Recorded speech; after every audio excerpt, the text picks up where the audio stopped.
A few things here before we start. As you know, we are waiting on the minister right now due to technical difficulties. We cannot reach him. However, I'll update you after I read these few notes about the newer form of how we deal with this version of virtual parliament. So welcome to meeting number 12 of the House of Commons Standing Committee on Canadian Heritage. Pursuant to Standing Order 1082, a motion adopted by the committee on November 16th, 2020. The committee is meeting on its study on the relations between Facebook and the federal government. Today's meeting is taking place in a hybrid format pursuant to the House Order January 25th, 2021, and therefore members are attending in person in the room and remotely using the Zoom. Proceedings will be made available via the House of Commons website. The webcast will always show the person speaking rather than the entirety of the committee. And since I'm the only one in the committee, it's rather fitting. For the first meeting with webinar, today's meeting is also taking place in the new webinar format. Webinars are for public committee meetings and are available only to members, their staff, and witnesses. Members may have remarked that the entry to the meeting was much quicker and that they immediately entered as an active participant. All functionalities for active participants remain the same. Staff will be non-active participants only and can therefore only view the meeting in gallery view. I would like to take this opportunity to remind all participants to this meeting that screenshots or taking photos of your screen is not permitted. So, given the ongoing pandemic situation, in light of the recommendations, we are also maintaining practices here within this physical room. For those participating virtually, I would like to outline a few rules. Members, witnesses may speak in the official language of their choice. Interpretation services are available for this meeting, and you have the choice at the bottom of your screen of either the floor, English, or French. With the latest Zoom version, you may now speak in the language of your choice without the need to select the corresponding language channel, which I'm sure all of you are aware. And of course, as I mentioned before, and as you all know, please address all your comments through the chair. Because we are in a virtual format such as this, let's be careful. I ask that if you're asking questions, please address the person or say the person that you're asking the question to, because it makes things a lot easier given the virtual format. Now, I've just been told that the minister is online. So let's go to our first guest.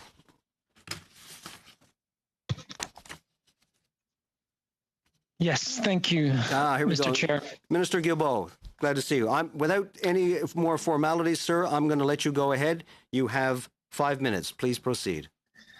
Thank you very much, and my apologies for the lateness of my arrival. It seems events are conspiring against my participation in this committee meetings. We had a fire alarm where I am right now, so we had to exit the building.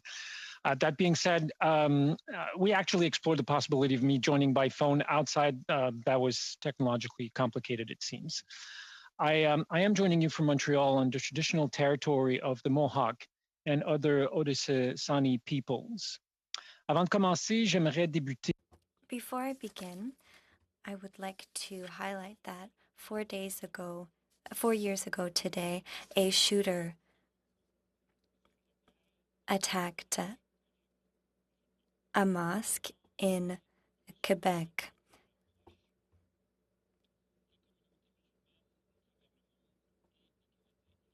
Canadians remember this violent act today. Deputy Minister of Canadian Heritage, Hélène Norando, as well as Jean-Stéphane Piché, Senior Assistant Deputy Minister.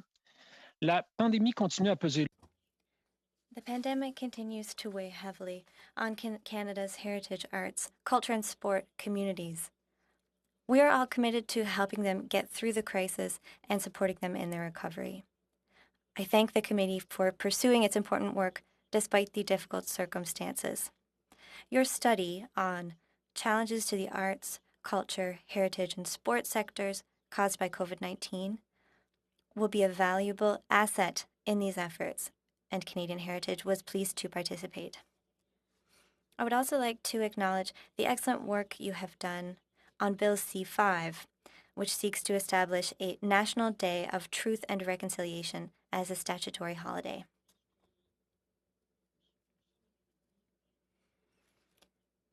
When we met for the main and supplementary budget estimates review, I had just tabled Bill C-10, an act to amend the Broadcasting Act and to make related and consequential amendments to other acts. It will be referred to your committee shortly, and we will welcome your input on this legislation as well. As I indicated before the holidays, I look forward to better understanding your perspectives and how this bill could be improved. The current imbalance that favors the web giants at the expense of Canadian businesses. The economic and social stakes resulting from this situation are too important for us to just stand idly by. That is why the speech from the throne mentioned that things must change to ensure a more equitable sharing of revenues with our Canadian creators and media. Mr. Chair, our government is committed to regulating digital platforms and putting them to work for Canadians. One of the objectives of Bill C-10 is to require those platforms to invest in our creators, our music, and our stories, which could lead to more than $800 million of additional money being invested here in Canada every year. This bill has been positively received by the community and stakeholders. I must share the credit for the success with the employees of Canadian Heritage, as it would not have been possible without their supporting work. I would like to salute their expertise and professionalism. As you know, it is up to elected officials to lead the development of public policy, and our government has been very clear on how we want to tackle social media platforms and web giants. And the Canadian Heritage team is providing excellent evidence-based support in this regard. Par ailleurs, notre gouvernement va... Our government will also complement these efforts by leveling the playing field on the tax front. That is what we proposed in the Fall Economic Statement 2020. Digital businesses will now be required to collect and remit GST and HST. We will also ensure that digital corporations pay their fair share of taxes in respect to their activities in Canada. I must also note that we are currently studying a Made in Canada formula to ensure fair remuneration of news publishers by online platforms, similar to what you might have seen move ahead in other countries. During the pandemic, pardon me, I'm having a little technical difficulty here.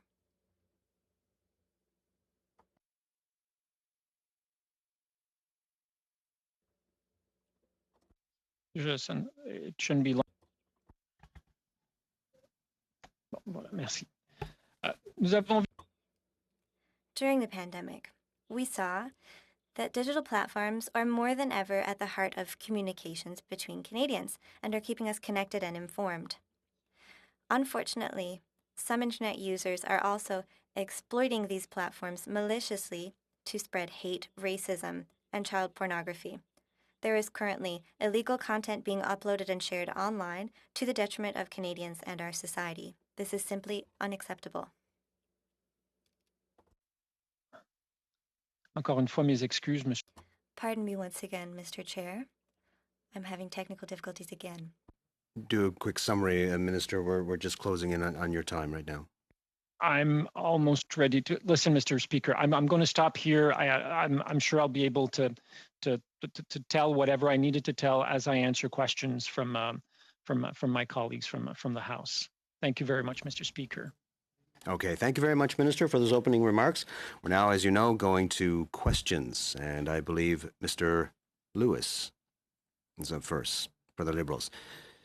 Mr. Lewis, you have 7 minutes. No? I believe it was, well, no, it was Ms. Bissett. I don't think it's the Liberals either, so. I don't think it's the Liberals. Oh, sorry, Get in the to wrong the party and the wrong Conservatives. I person. apologize. Point of order. 6 minutes, not 7, Mr. Chair. Yeah, right. I know. Sorry, I got confused with the last one. So go ahead, Mr. Reyes. Are you up for Point of 6 order? minutes?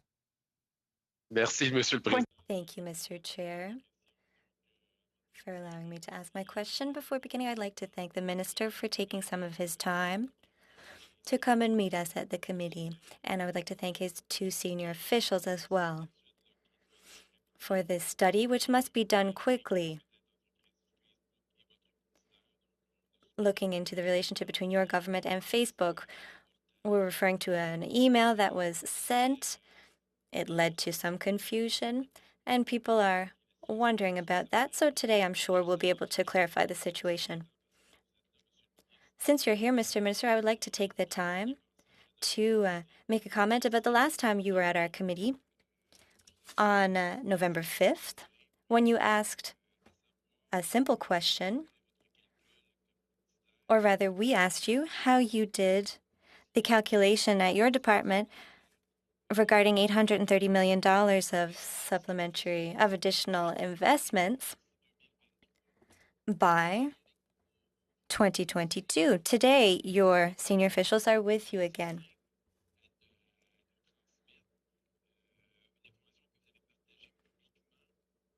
Here we're talking about information that you shared publicly, even on the Quebec talk show Tout le monde en parle.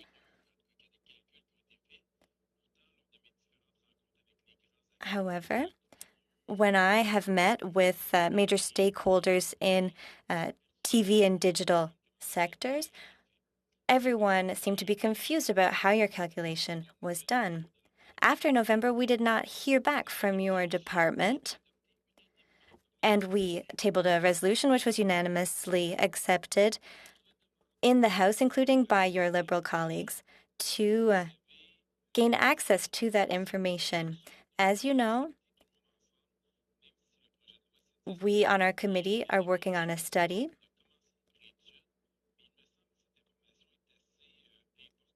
and I feel that this information is extremely important. First, so that we can trust that we have access to all relevant information surrounding that project. Next week marks 3 months since you were asked about that calculation. And I want to ask you today if it is possible for us to have those details now. Merci pour Thank you for the question. Absolutely. Of course. Perhaps I should give the floor to Hélène or Jean-Stéphane. Perhaps through a written document,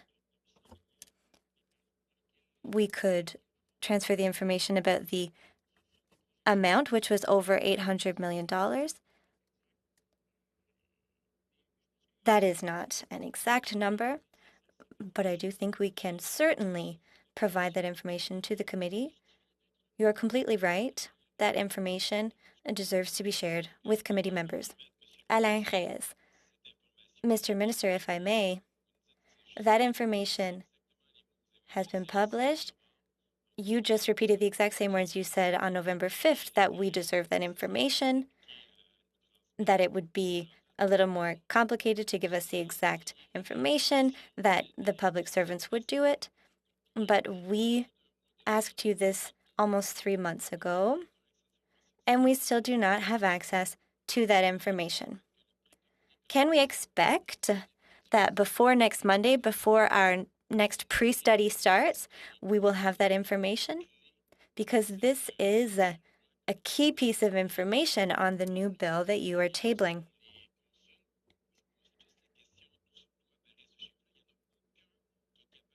And no one is able to come up with the number given and figure out how the calculation was done.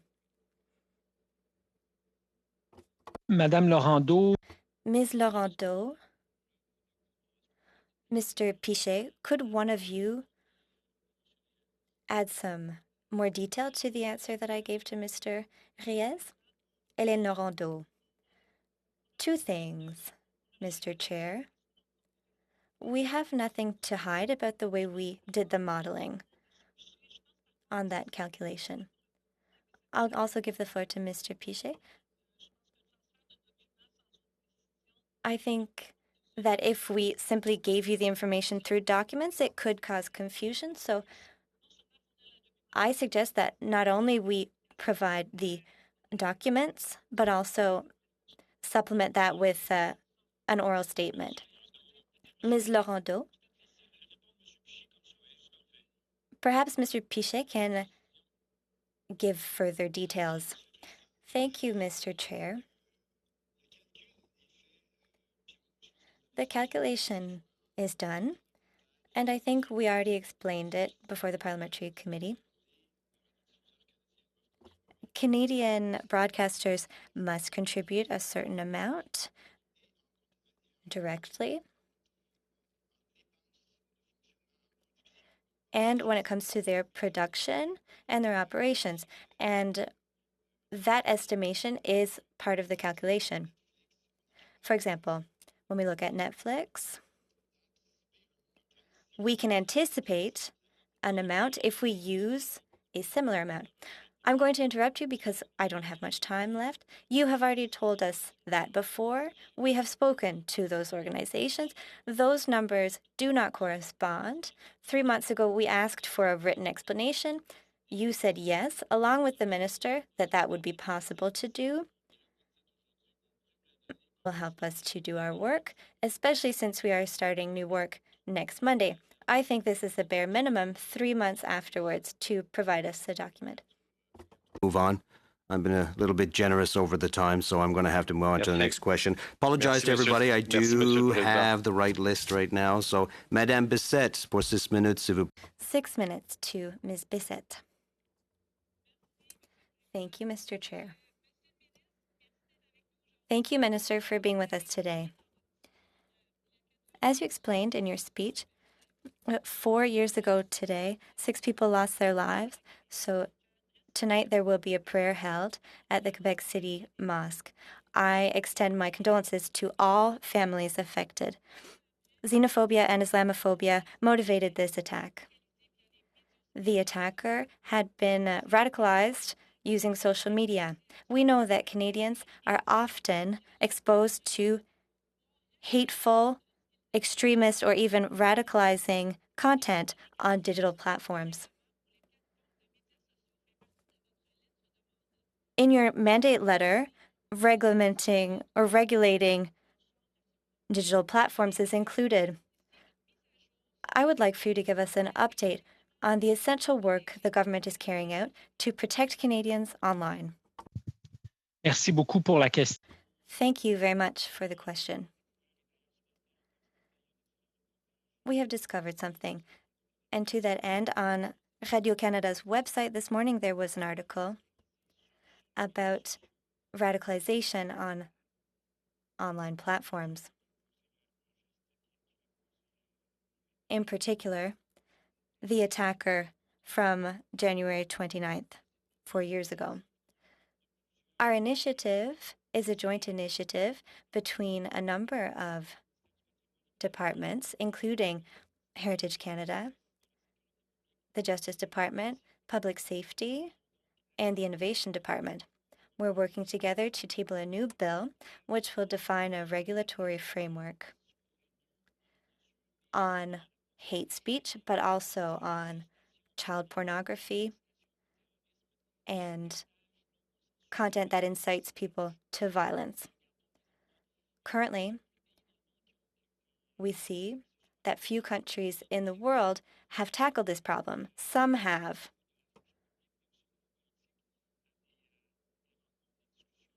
We are having meetings in the public service and at government levels with those countries that are acting to see what they are doing and see how we can adapt their approaches to the Canadian reality. Recently, I had a conversation with Australia's e-safety commissioner to understand how they implemented their program, which things we should be cautious about. For example, there are concerns surrounding freedom of expression.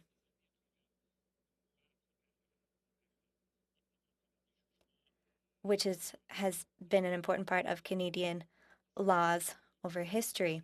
So we will look at how to reproduce the same framework in the physical world in the virtual world. Thank you very much, Mr. Minister, for all of this work that you are carrying out day in, day out to better protect Canadians on digital platforms.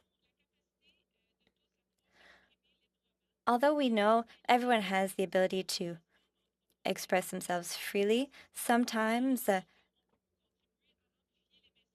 those words can turn into hateful speech.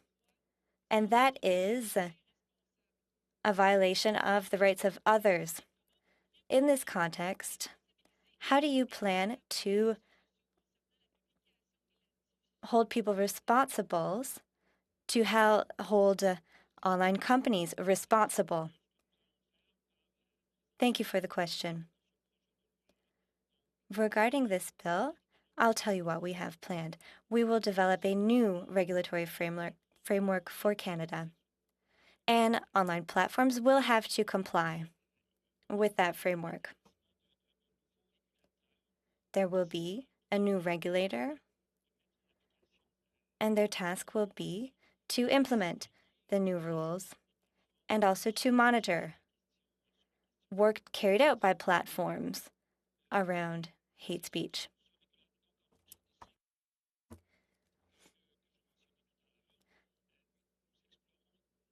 I mentioned some of the categories earlier, and of course, the bill will lay them out in detail. The regulator will be able to impose financial penalties for non-compliance. And you are right, this is an issue of concern for more and more Canadians. Earlier this week, perhaps you saw that an Abacus survey was published, and it showed that the vast majority of Canadians either have noticed or have been victims themselves of violence on social media, especially women and racialized minority, much more than other categories of Canadians. And a very high proportion of Canadians are asking the government to step in.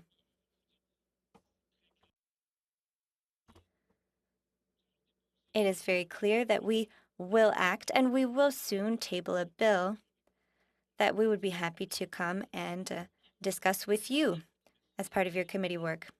Thank you very much, Minister. Thank you, Ms. Bessette. Mr. Champoux, you have 6 minutes. Thank you very much, Chair. Thank you, Ms. Laurendeau, Mr. Pichet. Mr. Minister, it's always a pleasure. We always appreciate having you with us to answer our questions. To begin, Mr. Minister, in your opening statement, you mentioned GST, which is now collected by web giants. For some time now, the media have been demanding regulation on content editors. The last time we spoke, you told us that you were currently studying various models. It has been a while since then.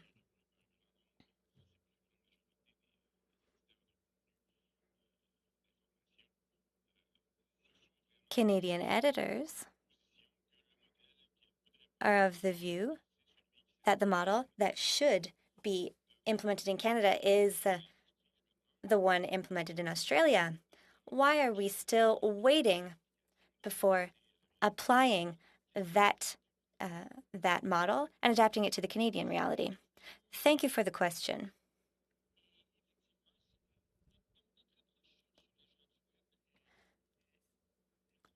Our approach to web giants has 3 parts. The first part we tabled, which was Bill C-10 on the cultural aspect. Shortly, we will move on to work on a second bill on online hate speech, and in the coming spring, we will table something on media.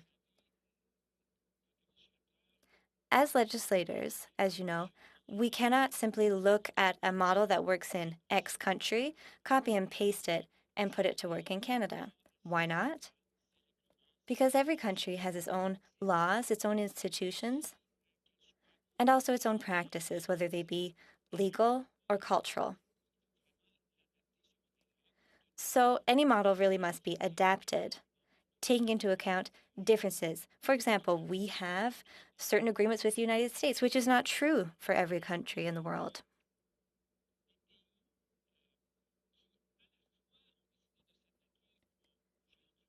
Countries who have chosen to tackle web giants regarding media, hate speech, etc., there are very few countries like that.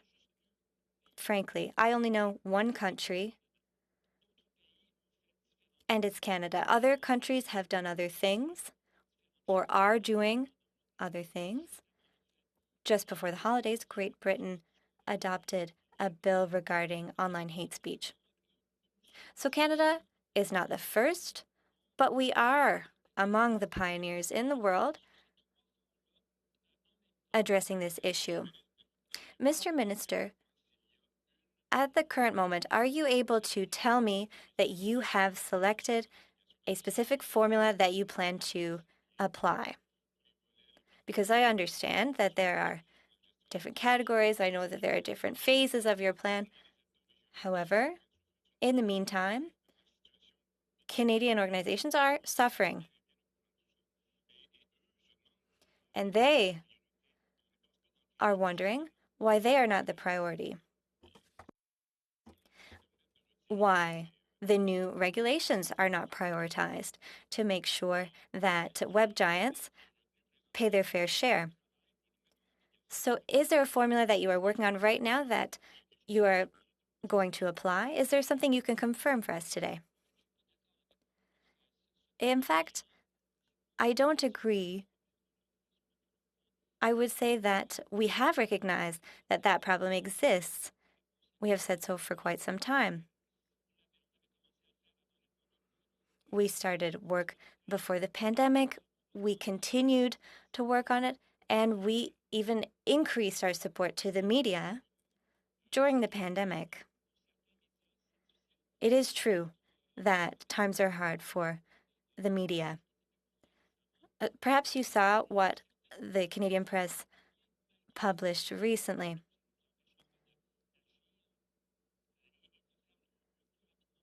And as you say, in spite of it all, nothing stops us from acting as quickly as possible. But as you know, in a democratic society, in a parliamentary institution, drafting and adopting bills can't be done overnight. It is a process that takes months. About the bill in the spring, this work was done just about in record time. Let's look at the case of France and Australia. These two countries took extremely different approaches to the same problem. France took more of a copyright approach. Australia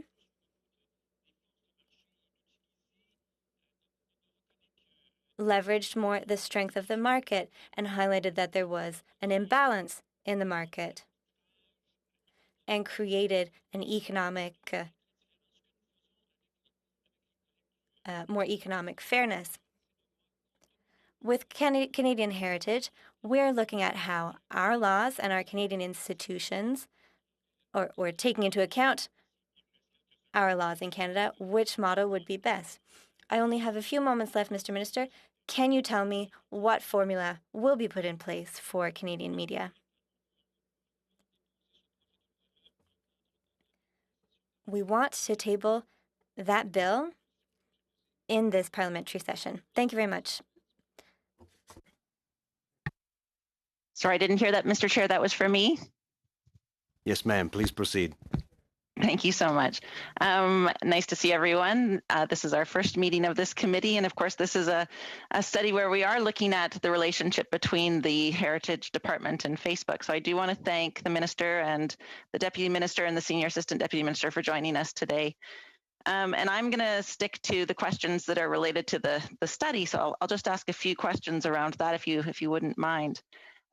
First of all, could you tell us whether since 2015 your department has agreed to circulate job offers from other web giants such as Google, Amazon, Netflix, just as examples? And if so, do you know how many times your department has done this?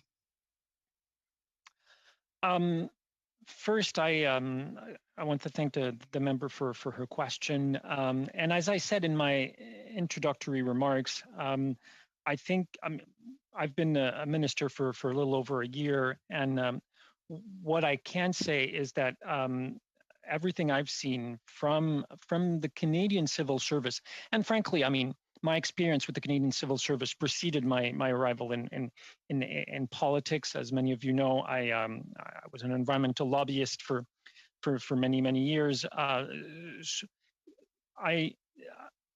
mean, we have one of the best civil service that this world has to offer. One of the most professional, talented, dedicated, and I knew that before coming into politics. I didn't know the Ministry of Heritage so much. I knew others, but what my previous experience and my actual experience just confirmed what I knew from the outside. That's the first thing I'd like to say. In terms of specific job offer that would have been sent to the ministry, I don't have that in front of me, but perhaps Hélène or Jean-Stéphane might be able to provide a bit more clarity on that. With the permission of the chair, I would address element of that questions. This is not a practice that is vastly happening within the Department of Canadian Heritage. There is sharing information for professional development purposes. There are some jobs within the government that are sometimes, well, in fact, in recent year, it has been for the pandemic, where we have sent des appels à tous, call for everybody to. I really do hate to be rude, madam, but we're now 3 minutes into my 6 minutes and I haven't had an answer yet. So I'm just wondering, has it been done and how many times? It's not a practice. It's not a practice that is happening in the department. So it hasn't happened any times then? Nope. Okay, so that hasn't happened. There has been no political staff have never circulated a job offer from Facebook, Amazon, Netflix, or Google since the minister took office as the Minister of Heritage. I wouldn't know about political staff, but from public servants, this is not a practice that has been happening. Okay, thank you. And the next question I'd ask too is, when you learned, and this is for the minister, of course, when you learned that your executive director had agreed to share a job offer from Facebook, did you investigate whether this practice violates the Values and Ethics Code for the public sector? And if you did, what were the conclusions of that, please? I did ask the department to look into the matter, and then can give you. Obviously, this is it's not a political staff, so since someone from the ministry, I turned to the deputy minister for answers on that. And Hélène, you could provide the member with the response that you gave me on that. I reviewed the facts associated with that email as a first step, and I can assure the committee that we came to the conclusion that sharing publicly available information is not a reprehensible act. I would also add that we are taking at heart issues regarding values and ethics. We have a very solid framework of prevention and follow-up on those matters. And I am very confident that my staff are meeting the highest standard with respect to conflict of interest and values and ethics. Madame Laurendeau, could you clarify too then, in terms of your conclusions, I guess, from that, have you advised the staff to not share these sorts of postings in the future? My conclusion was that sharing publicly available information is not a reprehensible act. So while I had conversation with staff, there was nothing that needed to be addressed specifically with respect to that information. So not reprehensible, but perhaps not advisable, I would argue. The next question. Go ahead. So she just told you that it doesn't violate any code of ethics from or best practices from the government. So I think that you can't. From that, you can't say, "Oh well, it may not be advisable." So, does that violate any code of ethics or I think code you could of conduct? The answer is no. How many times did it happen in the last year? Once. That particular instances. I take issue with the fact that we would question the ethical value of our civil service in Canada based on something that's simply not there, and that we would. With due respect, Minister, it is there. That's Ms. why we're McPherson, having this meeting. Ms. I apologize. I'm going to have to stop right there. I've been somewhat lenient. Just for our benefit of our colleagues, we're going to go through a complete second round. We are going to surpass our scheduled time by 5 to 10 minutes, but given our late start, I thought that would be the equitable thing to do. So now we go to Mr. Waugh. 5 minutes, please.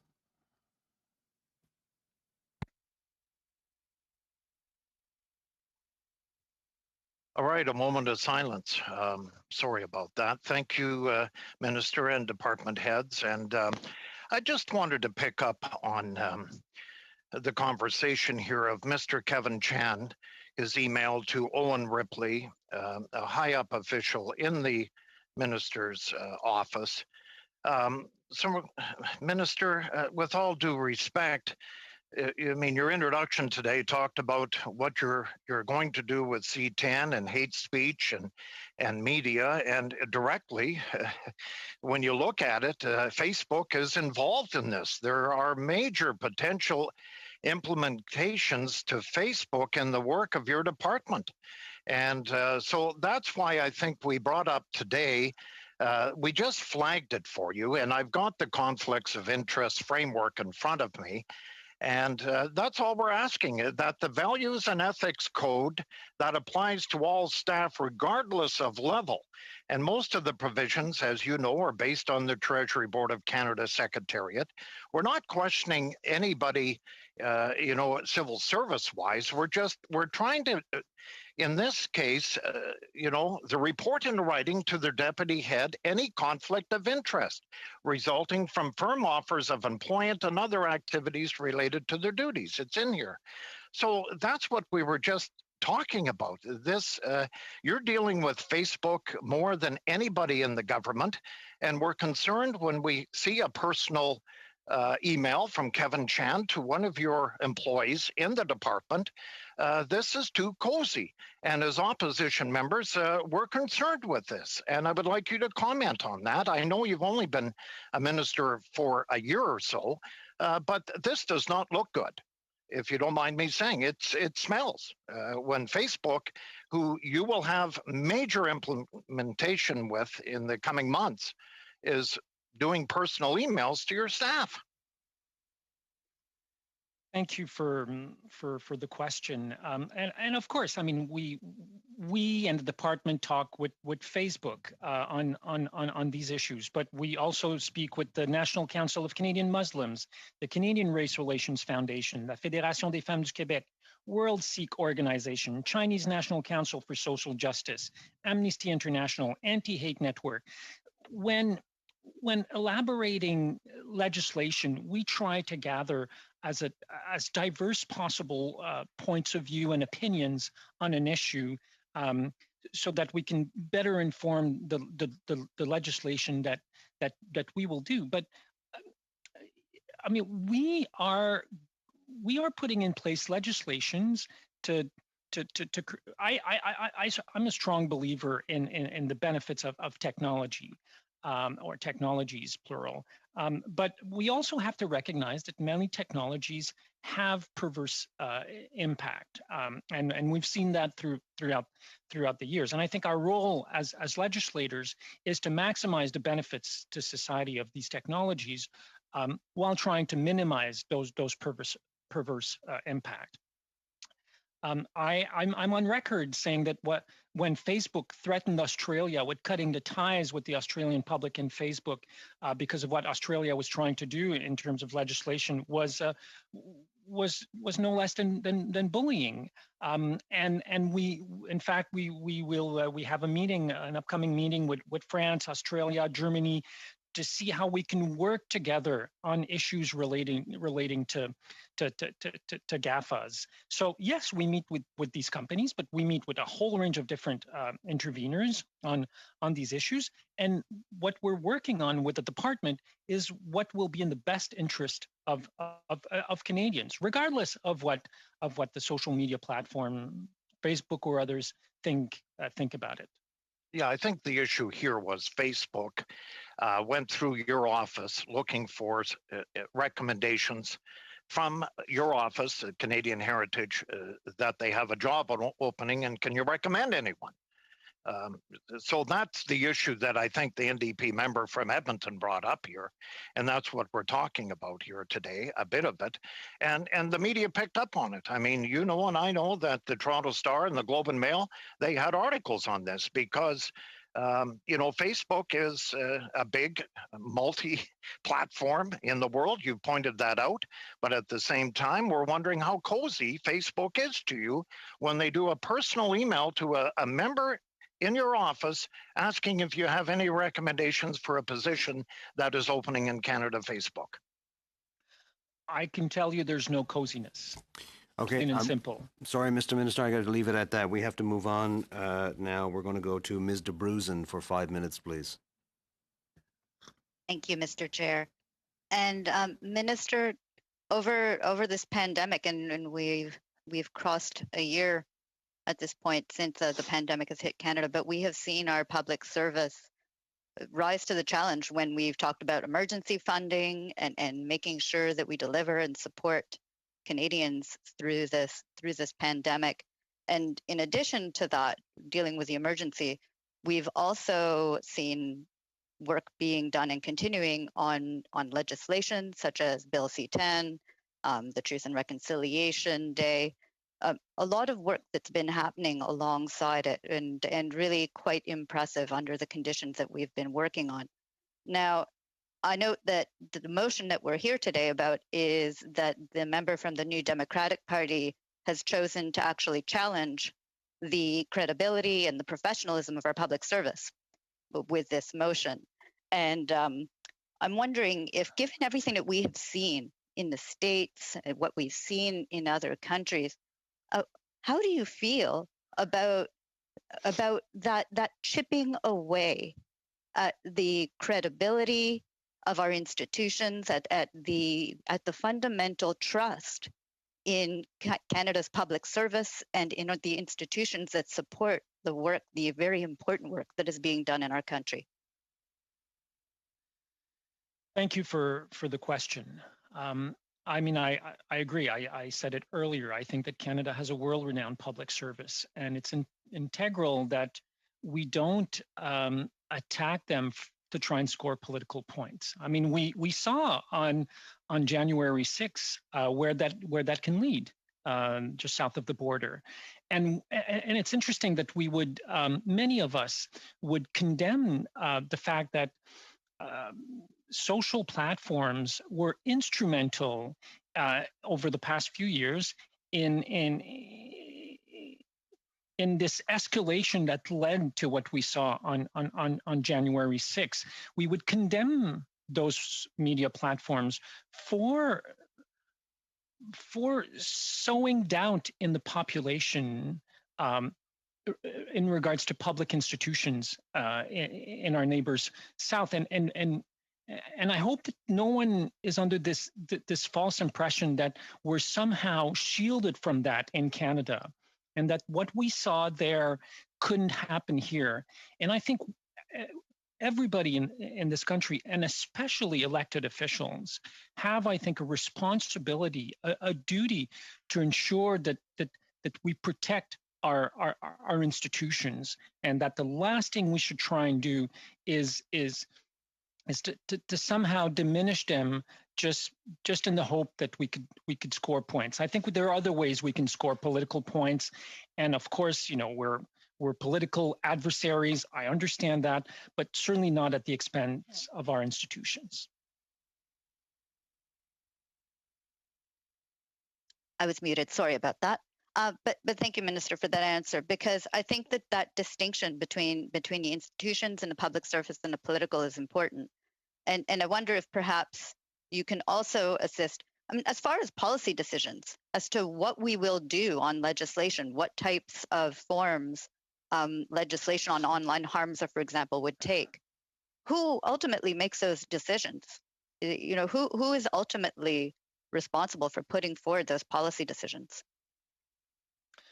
Well, obviously, I mean, we are as legislators under the advice of our civil service, and if we look at C10, I mean, it's a very good example of where I'll be the first to admit that the bill can be improved, and I'm looking forward, and I think the team and I and the minister are looking forward for the proposed changes that we will hear about starting next week on C10. But what when I look at how the bill was received by the vast majority of people in the sector, it was widely well received. Some talked about an historic day. Others talked about significant step forward, and it was from coast to coast to coast, or some of my Indigenous friends say from sea to sea to sea. And how I'd like to tell you that it was all that my political team and I, amazing work, but it's not. I would hope to think that we worked well at the political level, but we would not have been able to do any of this if not from the amazing work and input from our civil service. I mean, you spoke earlier about the pandemic. I hope that there's no illusion on around this virtual meeting that we could have done serve helping more than 9 million people without the help of our civil servants. Thank you, Minister. Canada. Appreciate Sorry, that. Mr. Chair. Monsieur Champoux. Mr. Champoux, for 2.5 minutes, please. Thank you, Mr. Chair. I'll be quick. While you were talking about Bill C-10, Minister, I look to see that the bill is not on the parliamentary agenda. However, the government says that this is a bill that's important to you and that needs to go through quickly. However, for the short term, I don't see it on the agenda. When are we going to vote on this bill? That is an excellent question.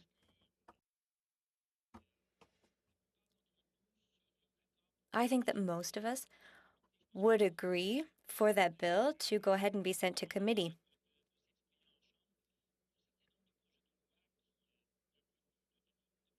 There is a certain number of bills in the House, and the procedures of the House are strict, and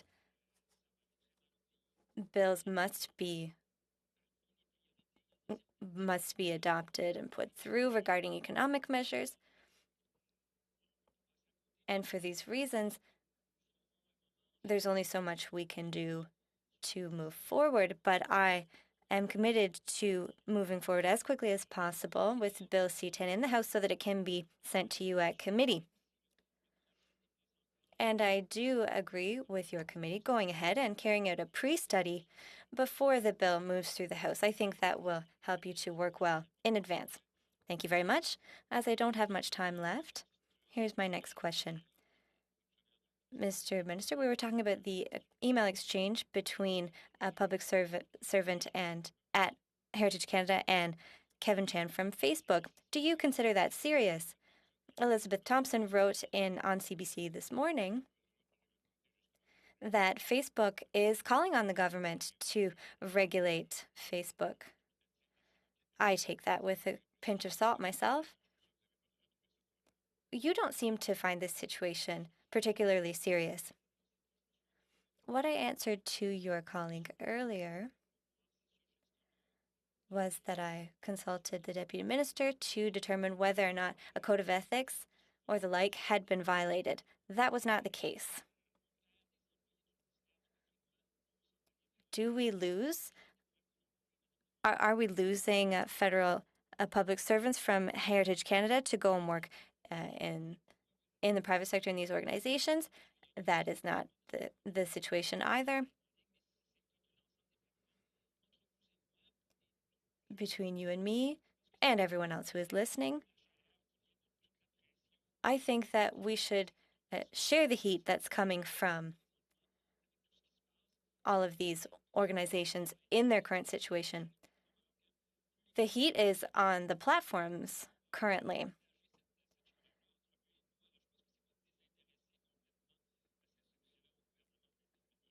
So I think that can explain why they're calling on the government to interact. I have a few questions. First of all, I take deep offense to the idea that I am, in fact, trying to score points. I'd like to point out that as the member of the opposition, my goal in my role, my job, is actually to hold the government to account and to ensure that there are no unfortunate or inappropriate relationships. That's my job. So I'm not scoring political points, but considering the work that this committee will be doing and considering the close relationship with Facebook, it is vital that I actually do take that on. So I want to just be very, very clear. Has your political, and this is a question for the minister, I would prefer if you answered. Has your political staff ever circulated a job offer from Facebook, Amazon, Netflix, or Google since you took office as the Minister of Heritage? Not to my knowledge. Thank you. The other issue that I have, I take a bit of offense with as well, is when we asked about your relationship, but when my colleague from the Conservatives asked about your relationship with Facebook or the department's relationship with Facebook and the consultation being done with Facebook, you compared the consultation with Facebook to meeting with the NCCM.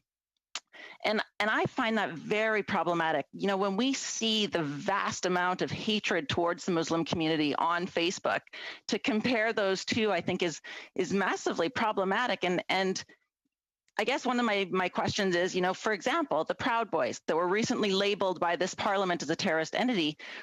We know that Facebook has allowed the Proud Boys to organize and share their content on their platform, as well as to promote their posts to their users. So knowing this, why do you think that it is acceptable for you or your officials to have meetings with Facebook about legislation such as C-10 and presumably the legislation that we'll be seeing on hate speech?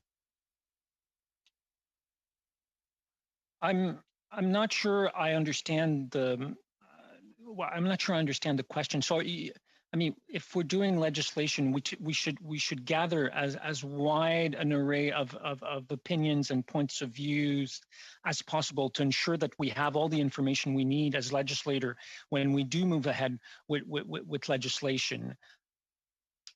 As an environmentalist, I would talk to people in the oil and gas sector all the time to understand what they were thinking. I think government should we only be talking to these people? That would be hugely problematic. That's not at all what we're doing. I mean, we've consulted, and we'd be happy to share with you, but about 50, 60 organizations specifically on the issue of on online hate. That's not broadcasting or what we're doing on media, but specifically on online hate. So yes, we spoke to Google and Facebook. Thank you. But we spoke to a bunch of other organizations as well. Thank you, Minister. I appreciate that. Folks, I'd like to thank the Minister and his staff for being with us today. I'm going to have to break very quickly to suspend to get ready for our next guests. Thank you.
Back in session for the second part of our Facebook issue here, the motion that was passed back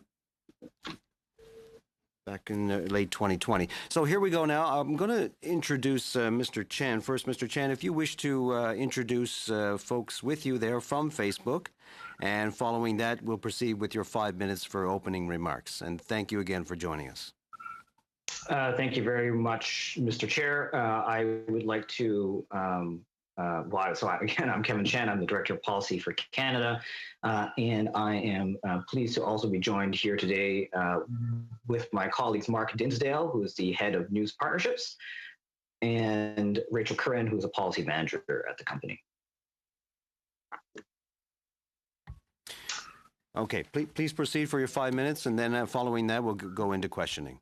Go ahead, sir. You have your 5. Thank you. Monsieur le Président et membres. Mr. Chair and committee members, thank you for inviting us to this meeting. My name is Kevin Chan, and I am head of policy for Facebook Canada. I understand that the committee would like to discuss a job opportunity we had open last year. The facts are the following. The job was publicly listed and openly advertised on the Facebook career site, shared widely on social media, and with a broad set of public policy professionals in the private, nonprofit, and public sectors. Interested and qualified candidates were required to apply online and then went through a rigorous interview process. I'm pleased to share with you that Rachel Curran is the successful candidate from that process, and she is with us today. She is the only one that received an offer of employment, and she accepted it. I also understand that some committee members are interested in the flow of people from one sector to another. Public policy professionals regularly cross over between the private, nonprofit, and public sectors. This kind of cross-sector experience helps build a better understanding of complex and nuanced economic and social issues. The Public Service of Canada facilitates this practice. Interchange Canada, a cross-sectoral career mobility mechanism, has since 1971 offered public servants opportunities to, quote, build a better understanding and improve networks between the core public administration and other business sectors, end quote. The specific allegation that Facebook tried to recruit directly from Canadian heritage is false, as was noted in our letter to the editor of the National Post, as was a headline about the matter that appeared in the print edition of that publication. Nous sommes bien sûr heureux de Of course, we are very pleased to be able to answer your questions on that subject, but we would first like to inform you about our work to support the Canadian arts and culture sector since the start of the pandemic. I referred to a great cultural depression in the wake of COVID-19, and that is not an exaggeration.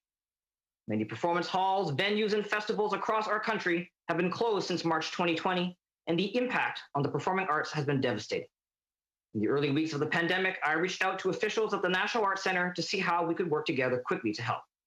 On March 19, 2020, Facebook and the NEC launched Canada Performs, a $100,000 relief fund to support Canadian artists for their live online performances. Canada Performs has now grown beyond our wildest imagination, bringing in additional financial support from other partners, growing the relief fund to $700,000. In those very difficult first months of the pandemic, we were able to support 700 Canadian artists and published authors, and their performances reached 4.75 million people who tuned in from coast to coast to coast. I'll now turn it over to Mark Dinsdale, our head of news partnerships.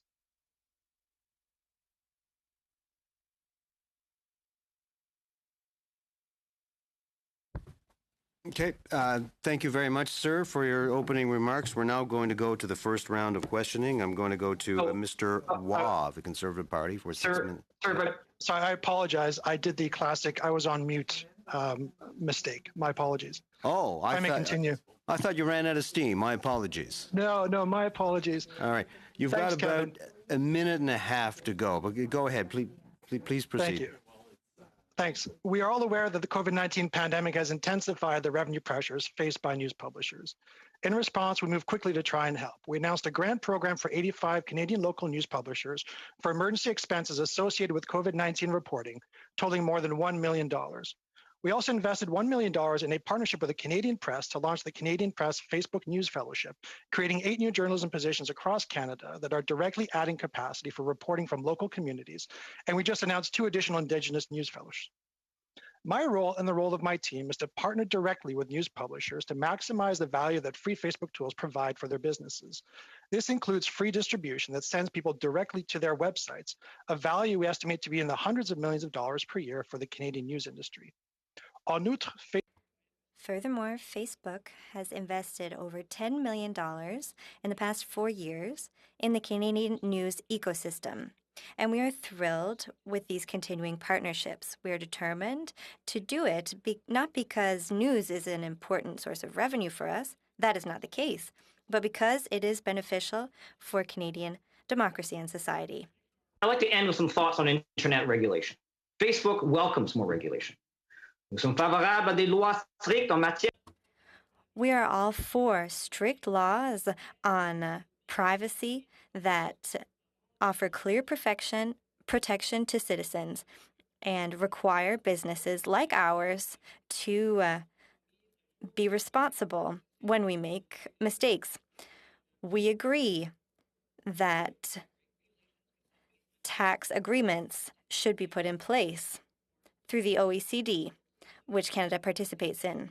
The status quo of having private companies decide what is and isn't acceptable speech online is not sustainable longer term and lacks transparency and accountability. Finally, we agree that more needs to be done to support the future of journalism. That said, we do think it's important to clarify that people and publishers choose to share news links on our platform, not Facebook.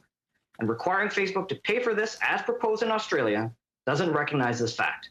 We look forward to working collaboratively across sectors to develop fact-based frameworks to ensure a thriving Canadian news ecosystem. And with that, Mr. Chair, and apologies for the technical troubles, we are happy to answer any questions from the committee. That's all right, Mr. Chan. Thank you for that. As before, Mr. Waugh for 6 minutes, please. Thank you, Chair. Thank you, Mr. Chan, Mr. Dinsdale, and Ms. Curran. Ms. Curran, I wasn't here when you were in the PMO office. I got here in 2015, late in 2015, but you know, the motion put forward today, you were in the PMO office for a long time. Either you or Mr. Chan can answer that. Is that typical when you get an outside organization like Facebook in this case, sending a note to an employee of Canadian Heritage asking if there's if you could circulate this job application around? It does. There is a conflict of interest, I believe, in this personally, because Facebook does so much with the government of Canada and in particular Canadian Heritage. So either one of you can answer that, then we'll move on to a couple of other things. Yeah, maybe I'll... Sure, go ahead, Rachel. If you... No, go ahead, Kevin. I was going to refer that to you. Listen, the public policy talent pool in Canada is quite small. Kevin can explain more about this, but it's quite common for job postings to be circulated widely in the private sector, the public sector, among government employees. And Kevin can talk a little bit more about that, but this is common practice. Go ahead, Mr. Chan. Go ahead. Sure, Mr. Waugh. I mean, as I indicated in the opening statement, this is in fact something. It is a public job poster. It was circulated widely, and as I indicated, there are actually instruments within the Public Service of Canada to very much facilitate this kind of cross-sectoral mobility. But I think, sir, if I may, I mean the goal is to come to better outcomes for the country. That is why we have people who go to different sectors.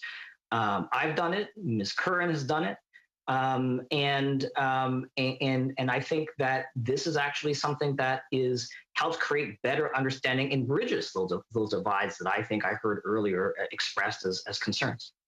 Thank you. I just finished The Tangled Garden, so that was an interesting book, and I want to thank. And you've had some input on that along with Richard Stursberg. I noticed yesterday the Independent Oversight Board overturned 4 of 5 of Facebook company's decision to remove posts with controversial content, including 2 cases of hate speech. So can you comment on that? This is, you know, the minister before you just started talking about the hate speech and what's coming forward. And yesterday was the first time I think I recall that the independent board overturned 4 of the 5 cases that they had in front of them? Yes, thank you very much, sir, for the question. You are absolutely right. This was the first time that the Oversight Board has issued decisions. It is still a very new board. It is a supranational governance structure that oversees and is the final board of appeal on all content decisions that Facebook makes. And you are correct, sir, that yesterday, of the 5 decisions that the Oversight Board issued decisions on, they overturned 4 of our decisions. And as per the arrangement that we are bound to with this independent oversight board, we will honor and implement the decisions that the oversight board made, and we will take their policy recommendations and advice as advisory to our own content policies going forward. Mr. Chan, in your introduction, you talked about the millions of dollars Facebook contributes to Canadian media. We've heard from coast to coast, as you know, the newspaper industry does not share your excitement. Just talk about the newspaper industry. I mean, everybody watched France. They have an agreement with Google and I think Facebook. Australia does not. The minister was before you a couple of moments ago. We don't have an agreement yet. We don't have a Made in Canada agreement, which we desperately need. But the concern is, through the Newspaper Association, rightfully or wrongfully in your mind, that you're stealing their content and paying nothing for it. And that has been an issue for a number of years. Would you please address that today? Absolutely, sir. I mean, specifically on this question of stealing, Facebook does not steal the content of newspapers and news publishers. As I indicated, pay for it? Well, sir, we do pay for some news where there is a voluntary arrangement with that. I think, as I indicated, I think the challenge for us is very much an internet mechanical problem, which is to say that if a publisher shares content onto Facebook and we are not able to control how much and how often they share, and if we are then required to pay for what they share, then I think you can appreciate how quickly that breaks down, and we're unable to accommodate. Now, having said that, sir, as my colleague Mark Dinsdale said in the opening statement, on the flip side of this value proposition is the free distribution that we provide to publishers. And as Mark said, we are looking at something on the order of hundreds of millions of dollars in value to the newspaper industry through free distribution on Facebook in Canada. And so we do think it's important that that be acknowledged and that be recognized. Yeah, I would agree with you there, acknowledged and recognized, and yet I do see the bottom lines of Postmedia and Torstar and such, and they would not share the excitement. They see their product exclusively on Facebook, and they're not getting their due share of revenue from it. And going forward, and it doesn't have anything to do with C10, the Broadcasting Act, but there is a media component here that the minister said will bring forward in the coming months. Newspapers are dropping like flies in this country. And this is one of the biggest issue, if not the biggest issue right now in that industry, is they're getting nothing from you. Thank you, Mr. Waugh. Appreciate that. We now go to our next questioner, Mr. Housefather, for 6 minutes, please. Thank you, Mr. Chair, and Mr. Chan, Mr. Dinsdale, and Ms. Curran. It's great to see you here. Thank you for coming. 3 quick things. First, I think the email between Mr. Chan and Mr. Ripley has been adequately dealt with.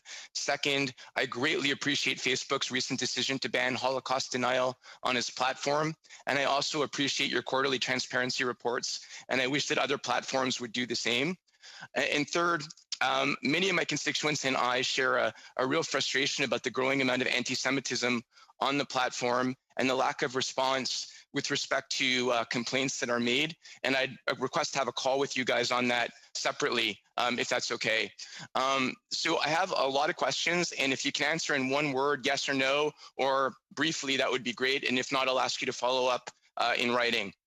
So there's about 2.5 billion people that are regular users of Facebook, about 23 million in Canada, and a number of those people do post messages that violate Facebook policies. Would you agree that Facebook has an obligation to deal with that content, Mr. Chen? We have a responsibility to remove anything that violates our community standards. Yes, sir. Thank you very much. And you'd agree also that the people that you employ in content moderation play a very important role in that, correct? The 35,000 people that work on content moderation at Facebook, yes, they do play an important role, sir.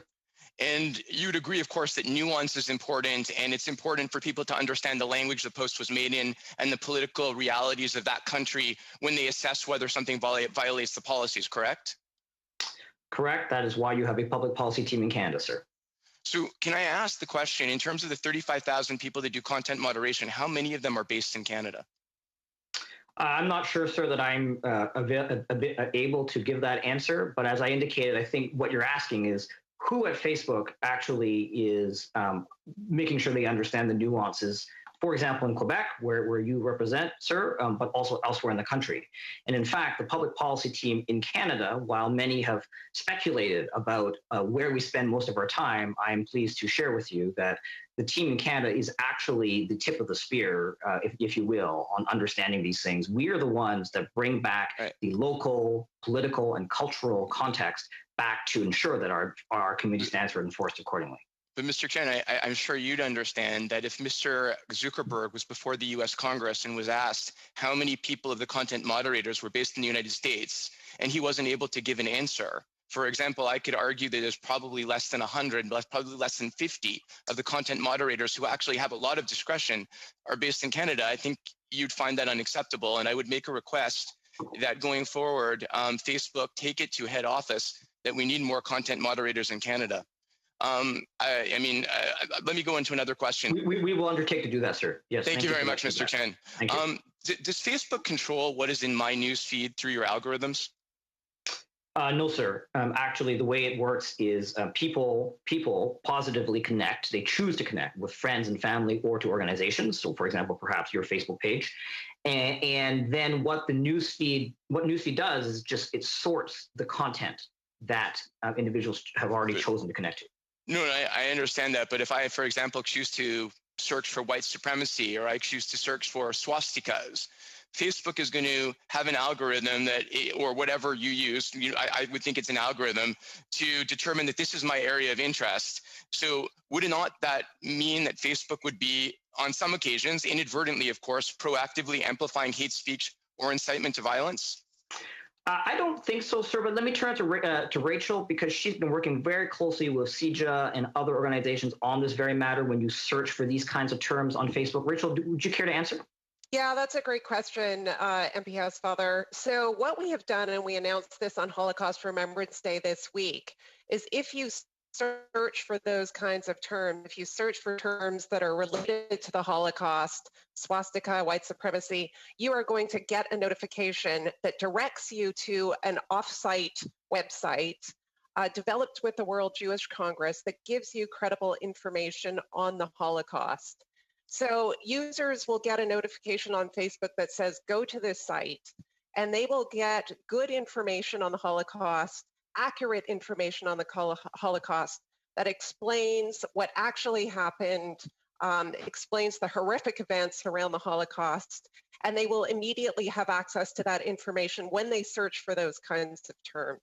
That's really appreciated. And I noted, and I'm sure you guys read, that that there was a Wall Street Journal article in 2016 that a number of my colleagues in the US Congress referred to that talked about an internal Facebook study that said that 64% of members of violent groups became members because of the platform's recommendations. And Mr. Zuckerberg had stated that Facebook had changed its policies and that Facebook was now proactively referring such threats to local law enforcement. And I was wondering if you would be able to tell us over the last 12 months how many threats Facebook has proactively referred to local law enforcement in Canada. We don't have that information on us, sir. I think a lot of this is actually available in our transparency reports in terms of how many takedowns and requests we've done with law enforcement. But we don't have that. We don't have that answer. I couldn't find that, but if you could maybe perhaps give that to the committee, that would be great. Another question: on November 5th, 2020, Steve Bannon, President Trump's former strategist, did a Facebook Live where he called for the beheadings of FBI Director Christopher Wray and Dr. Fauci. The video was removed, but I saw yesterday that Steve Bannon is still allowed on Facebook. Wouldn't you say that calling for the assassination of public figures be grounds to remove somebody from your platform? Well, again, I did not see that report, sir, so I cannot comment on it. But certainly, if you wish to forward it to us, we're happy to take a look at it. Thank you very much. Thank you very much, Mr. Housefather. Appreciate the time. We're now going to go. Monsieur Champoux. Mr. Champoux, for 6 minutes, please. Thank you, Chair, and thank you to the witnesses for being with us today. Now I would like to continue on a subject that Mr. Housefather brought up. I also wanted to speak to you about your moderating teams. Are there moderators on the team who take care of monitoring activity by Facebook users, for example, who are in Quebec? And if so, are those people native French speakers? I want to be very clear. We don't surveil people. There's nobody watching when people are posting. And so we just want to be very clear that people don't misunderstand. C'était déjà clair, monsieur. That was already clear, sir. You understood my question. But as I indicated earlier, we don't share sort of the exact location of these of content moderators. You can appreciate sometimes that there is risk to their personal safety for a lot of these sorts of things. But I can assure you, sir, that we do have people who speak French, who are engaged in the community operations work that you're referring to. But again, pour être clair, c'est to be clear, it really is the public policy team in the country we're cooperating with that helps us to understand the cultural and political nuances of each country. So it must take a while before Quebec content, for example, is taken off. Could you comment on that? I would say it, sir. I think we have different ways of doing this. So to get to your point, we do have, we use automated systems, some of the machine learning technology that actually has been pioneered out of Canada. In Montreal, we have an AI lab there. A lot of the groundbreaking work they're doing there is to automate these things. And so there are some things we can remove very quickly. So terrorist content, child nudity, child exploitation. I can tell you that proactively, these systems find and remove over 99% of that kind of content that people try to put on Facebook. I think but the second door, which is a door that we're kind of talking about here, sir, is where context and nuance is important. And where their context is important, we do have humans look at it. We don't want to have just an automated system remove something and deny someone's speech just because, without understanding the context. And there we do rely on humans.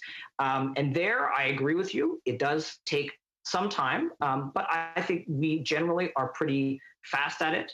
And we can always improve, and certainly we are working on it. But again, these statistics are upwards of 99% proactive removal before any human sees it, sir. Merci. Thank you. I would also like to come back to the main reason for your appearance before us today. We spoke with the minister about this earlier and with the Heritage Canada senior officials. You don't seem to consider that it was a problem that you had this exchange with the department on the job opportunity.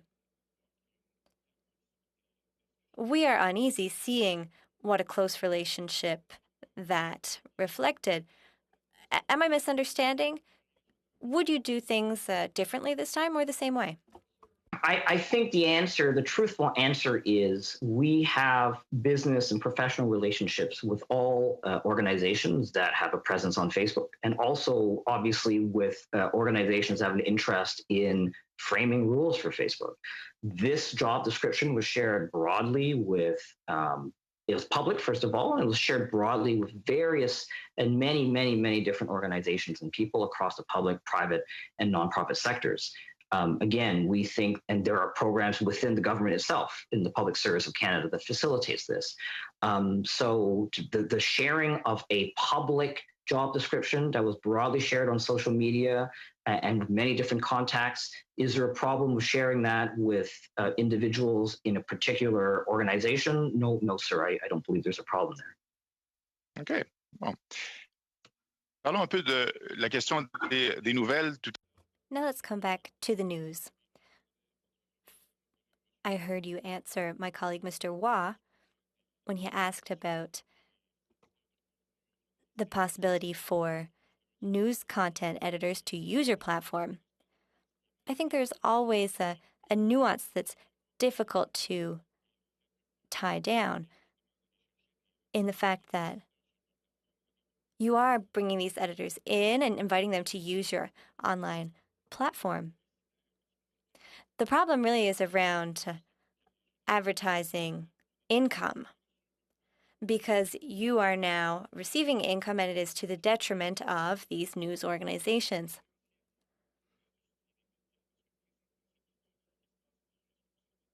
Currently, there is this unfairness. A moment to Mark Dinsdale, who could maybe answer this better because he's really the expert. But as we indicated earlier in our opening statement, in fact, newspaper publishers in Canada benefit from free distribution on Facebook, which we estimate to be on the order of hundreds of millions of dollars. And so that is the value of that distribution. But Mark, do you want to weigh in a bit more on this? Certainly, and thank you for the question. When we look at this question of value, it is a very complicated one. As Kevin said, there's the distribution value of Facebook putting content in front of people that are interested in that content. There's the referral value of sending them to the people at the publishers' websites. And once they're on the publishers' websites, it is the publisher who monetizes all the advertising that they sell on that website. It is them that monetize any relationships they build to sell subscriptions, to solicit donations, to sell membership models, et cetera. I think those are the numbers that we don't see reported in all this. And we're not in the position to, because we don't have visibility into that side of the publisher's businesses, what this means. But Thank you, Mr. It isn't insignificant. Thank you, Mr. Dinsdale. We have to move on from there. Monsieur Boulouris, pour... Mr. Boulouris, for 6 minutes, please. Yes, thank you, Mr. Chair, and thank you to the witnesses for being with us today. You have become a permanent fixture in public debate. You have influence on millions of people. But, as they say, with great power comes great responsibility. And I think that you can and you must do better in many ways. Megan Sinclair, Facebook spokesperson, said in the Toronto Star that the Facebook practice was to look for public policy employees with government experience. Did you yourself or people on your team already ask, or in the past ask, government officials to come and work for Facebook? And if yes, which department and which Facebook job? I can't speak for everybody at Facebook. I mean, all I can say is that, as I indicated, Mr. Boulouris, this publicly available job description was shared far and wide in the public, private, and nonprofit sectors. I can tell you that nobody from Canadian Heritage applied for the, nobody from Canadian Heritage was interviewed for the position, although we did interview people for the position from various political parties, including yours, sir. Donc, Monsieur Chan. So, Mr. Chan, have you ever asked political staff to circulate a job offer for Facebook? If yes, in which department and for which job? I hope I will get an answer this time. Sir, and I'm happy to say that I did not do that. We circulated far and wide, but there was no purposeful attempt to say, please circulate this or that to specific people. This is a public job description. And so again, I do not believe it to be the case. That's the best I can give you in terms of an answer, because it's been a year. And again, I try to be as open and honest as I can. I hope you can believe me on that, sir. Est-ce que vous pensez, parce que many people are wondering about how close Facebook is with the current government. Do you think that asking Mr. Ripley to circulate a Facebook job indicates that at the current time, the government is thinking of legislative changes that could affect your business and perhaps your income? In many people's eyes, it's quite suspicious. Do you find it ethical to do that at the same time as you are subject to legislative changes? No. Suspicious? No. I don't agree with you on the use of that word. Once again, we are calling for regulation. So our posture is not the one that you are, I think, with all due respect, implying. We welcome regulation. We're calling for more of it. We are prepared to work with government on it. The world is, I think, as you know, sir, I mean, the world is complicated. We need to work together to solve hard problems. Facebook is here to do that. I'm here to do that with you and with other members of parliament. We are not adversaries. And so the idea that we would share a public job position to various people across sectors, the fact that many people applied, that we interviewed only a very few set of people, including people from your party, sir, I think that speaks to the fact that we have to work together.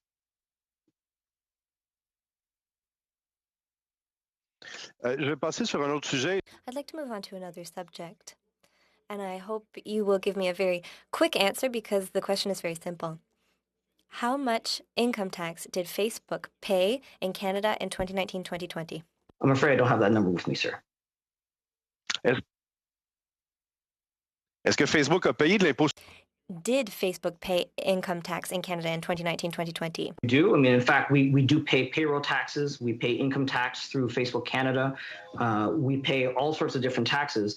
I think, sir, what you're asking is whether or not we pay enough taxes. And I think, if I may, and I think there, again, this is, again, not something that we are resisting. This is something that the countries around the world have to agree on a new way to allocate tax from multinational digital companies.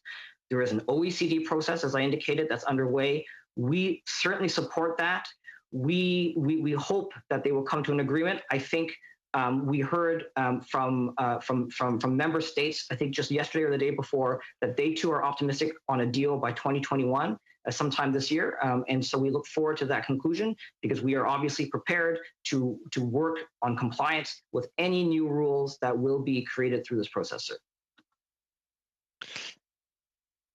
Bon, j'ai l'impression que ça risque d'être. Okay. Well, I hope that I will be pleasantly surprised. How much time do I have left, Mr. Chair? 30 seconds. 30 seconds. Despite your claiming to make efforts against hate speech on your platforms, we still see an enormous amount of hate speech. There are echo chambers created where people become radicalized, and sometimes they're even incited to violence. What do you think of the idea of having a public regulator that would force you to implement certain limits of things that are broadcast on Facebook that would never be allowed in a regular newspaper? As I've indicated in the op-ed with Mr. Stursberg, but also more recently in the opening statement, we welcome more regulation. Right now, you're right, sir. Right now, it's private companies like Facebook that are deciding what is and isn't allowed on Facebook. And we think that doesn't sit well with many people, and they want public rules where there is legitimate public and democratic accountability.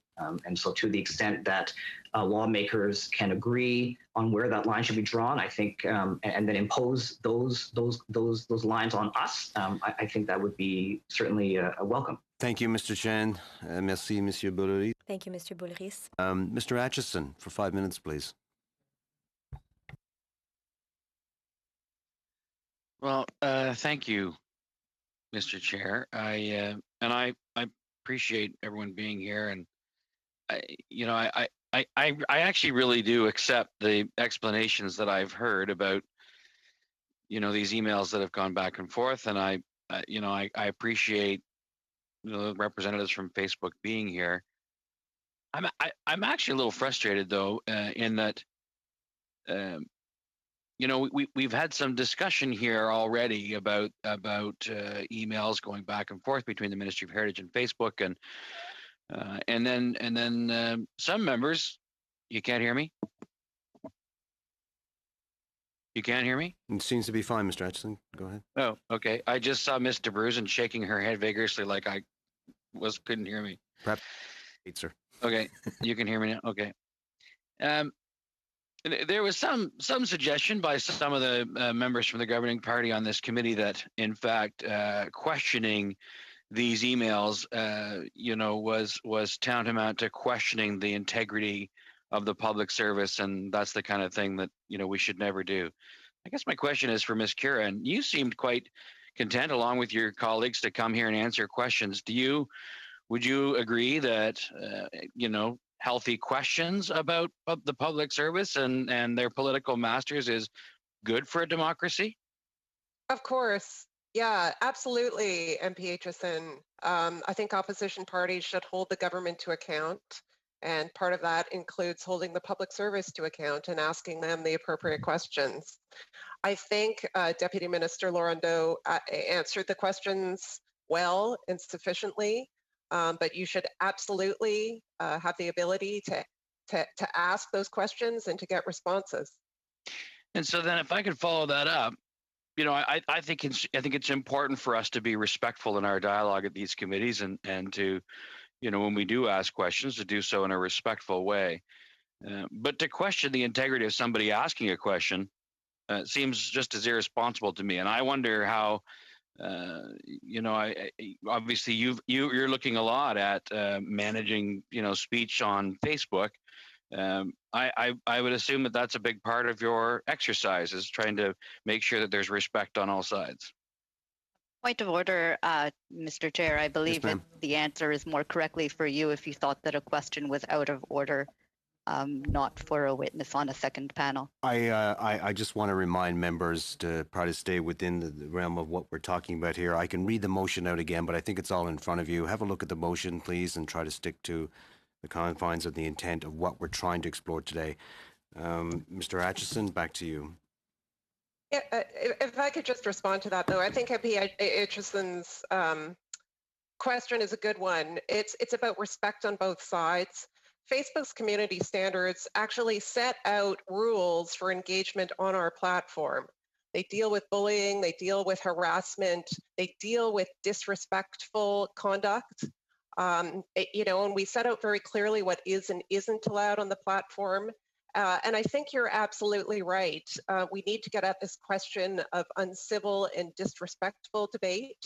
And I think we are at least attempting to do that with our community standards and enforcement against those. And we look forward to further engagement with the government on how to make sure we're drawing the right line there. Okay, thanks very much. That's all I have. I'm happy to share my time with Mr. Shields if he has questions as well, Mr. Chair. He has 1 minute. Mr. Shields, you have the floor. Virtually, of course. If I'm unmuted, which would be great. Thank you. Well, I think it goes back to what was referred to quickly, and I will go, when the Oversight Committee has overturned 4 of 5, who do you have in that background group? Do you have legal advisors? Who is in that group of people that you have making the decisions to take down? You're making decisions in a gray area that obviously is going to be a huge challenge. I'm happy to take that, sir. I think you're absolutely right. This is a very complicated and very difficult task that we have to appropriately moderate speech and govern speech on our platform. And so you are absolutely right, sir. Thank you for that nuanced position on this. It is very hard. And as you can see, despite the fact that we have 35,000 people who are doing content moderation around the world, despite the fact we spend billions of dollars a year on automated systems to detect this, and despite the fact that we have policy people who construct these community standards and then try to interpret them locally, such as the team you have before you, you are right that not everyone will agree with us. Some people say we take too much down. Some people say we don't take enough down. And so it is perhaps sobering to see that the Oversight Board, our own independent Oversight Board, has overturned. Thank you, Mr. Chen. Out of 5 decisions. Thank you very much, sir. Ms. Ian, for 5 minutes, please. Thank you so much, Mr. Chair, Mr. Chan, Mr. Dinsdale, Ms. Curran. Thank you so much for joining us. I want to delve into just a little bit further on something that my colleagues have addressed today. On a day where we commemorate 6 lives lost in a Quebec City mosque in a week, where we observe the lives lost through International Holocaust Remembrance Day, and a year where we have seen anti-Black racism at the fore. I want to talk a little bit and ask a little bit more about hate speech and understand how Facebook delineates between hate speech and freedom of speech. Thank you very much, ma'am, for the question. And I think you've hit, nail on the head. This is perhaps the hardest one for us. And that is because speech is nuanced. And so we do want to make sure we take a nuanced approach, that we don't over censor people. But obviously, the way we look at it is, if there is speech that is directed at a particular group, that is an attack on a particular group, whether by race, or by sexual orientation, for example, then those things would be prohibited by our community standards. Now, I would also say, though, that, you know, what we've discovered as we work through these issues is that, in fact, depending on which community you're talking about and what the local contexts are, sometimes people may actually, you know, use code words, I've seen emoticons to represent something. So it would be a slur if we knew it were a slur, but it actually is known in the local community, not sort of more broadly to the public. And so that's the real challenge, ma'am, that the work that we're undertaking now is to work with local partners to better understand what are the kinds of specific words in specific communities that are equally damaging and hurtful and hateful, and trying to remove those. And one example I can tell you is the word SQUAW, which is a word that's used in a derogatory manner to attack Indigenous women. That is one of the words, for example, that we have, through our consultations, picked up and used to refine our list of slurs so that we can more properly enforce our community standards in Canada. It's good to hear, Mr. Chan, that Facebook is involved in that important work. I'm going to veer off into another direction right now and ask about privacy and protection of personal information of the users of Facebook. Well, ma'am, I mean, I think that on the privacy front, we have been clear, and I indicated in the opening statement as well, that we support a stronger privacy legislation, and that should include financial penalties for those who are going to be in non-compliance. I believe that that the government has tabled such legislation. It is obviously for parliamentarians to decide whether or not it is the right it's the right configuration to become law. But I think we have been on the record of saying that we support strong privacy legislation. Mr. Chair, those are the questions that I have. I'm willing to share any time with any of my colleagues that need it, or I will hand it back over to you. I have approximately 1 minute, 15 seconds left. I see Mr. Housefather's hand was just raised. Would you like to go ahead, Mr. Housefather? Thank you very much. 1 minute. Thanks very much, Ms. Ian. I just wanted to come back to a couple of other questions that I had that I didn't get a chance to ask. Facebook recognized that there were foreign actors that sought to interfere in the U.S. elections in both 2016 and 2020. Is Facebook aware of any foreign actors that are currently seeking to influence the next Canadian election? Thank you for the question, sir. We have obviously had that top of mind for the 2019 election. I can tell you that to date, we have not found any such foreign interference or coordinated inauthentic activity on our behavior, on our platform with respect to the 2019 federal election. We are certainly turning our minds to the next election whenever it may come. We have already begun conversations with the various lawful authorities to be ready. But again, we don't have any specific information that would lead us to believe that the posture in 2021 or 2022 will be different from 2019. Thanks very much. My last question, in the last US election, Facebook assisted in registration of voters, assisted in recruitment of poll workers, helped provide voter information. And Mr. Zuckerberg and his wife actually donated $400 million to help support safe voting.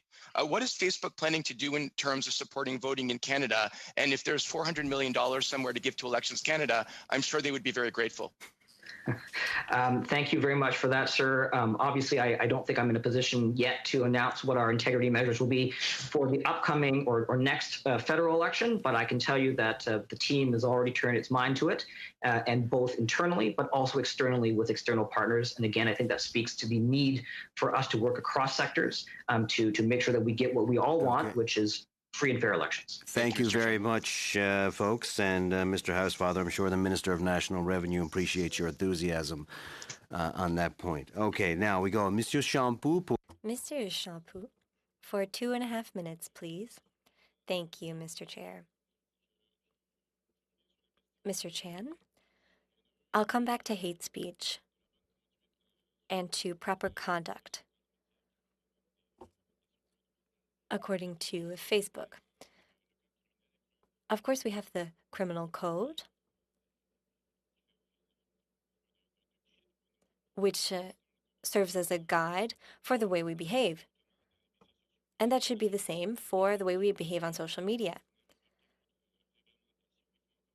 My question is, even if we have the criminal code, it still is necessary to catch the bad guys. Many users of Facebook use fake profiles, fake identities. Does Facebook have a way to trace a user using a false profile or a fake foreign identity, for example? A couple of things on this. Fake accounts is the term that we use at Facebook. Fake accounts are prohibited on Facebook, and so they are a violation of our community standards, and we do remove them. Again, we've removed in the last quarter well over 1 billion fake accounts, and we believe that we are finding about over 99% of fake accounts we find before anybody interacts with them. And so that is absolutely something that we want to work very hard and get even better at to remove. I think your question is with respect to law enforcement and where there are law enforcement entities that have the lawful authority to request information about particular users and they are exercising that lawful authority, it is absolutely the case that we will comply and work with them, sir. D'accord. Donc, Okay. So, for a fake account, well, I would just like to say that my wife has a number of different profiles on different platforms. If she were to slip up, you would be able to trace her without any problem. Is that right? We're happy to investigate it and remove it if it indeed is a fake account. Merci, monsieur. Thank you very much, sir. Okay, thank you very much. Pour 2 minutes 30 secondes, Monsieur Boulay. For 2.5 minutes, Mr. Bouliris, please. Thank you, Chair. Mr.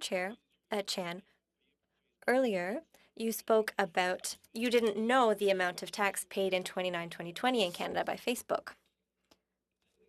Sort of beyond my ability to say. I'm happy to take it back and see. I'm just not aware of what the rules are for that and what the proper way to do that is. There are obviously, commercially sensitive things and things like that. So I'd have to take it back, sir. Pas l'impression qu'on va voir ce chiffre. It doesn't seem like you'll be giving us that number anytime soon.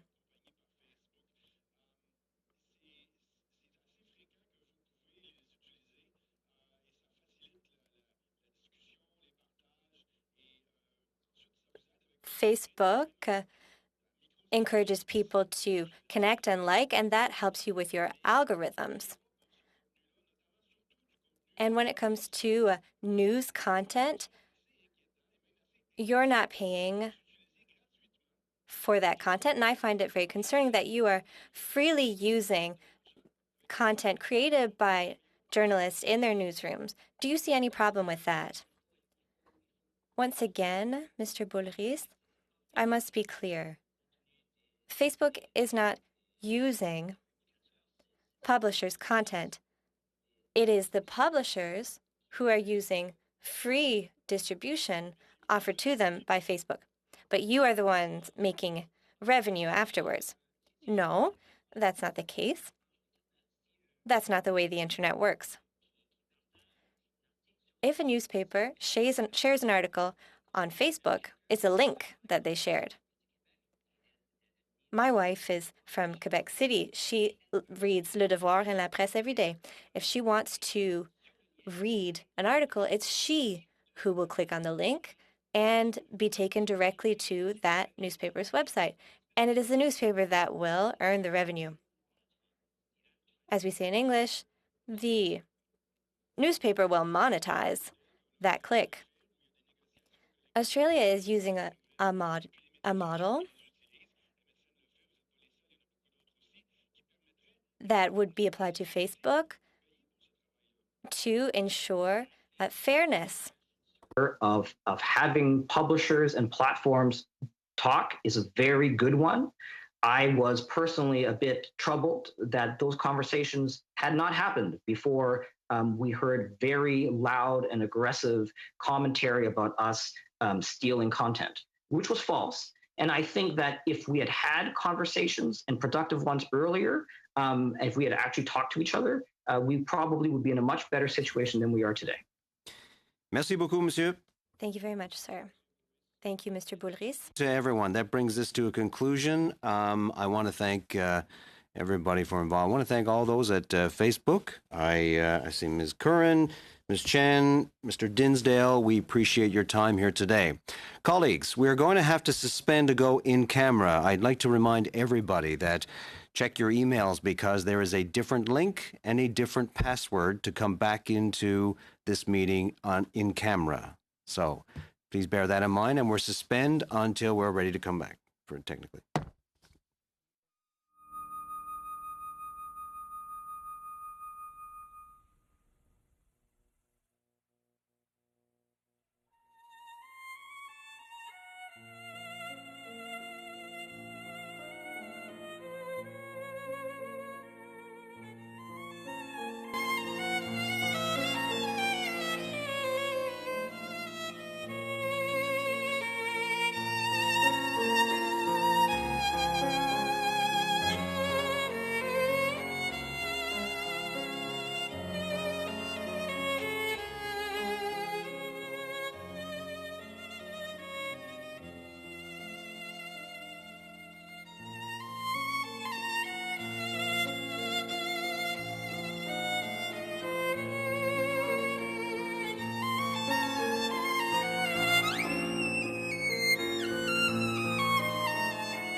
Mm-hmm.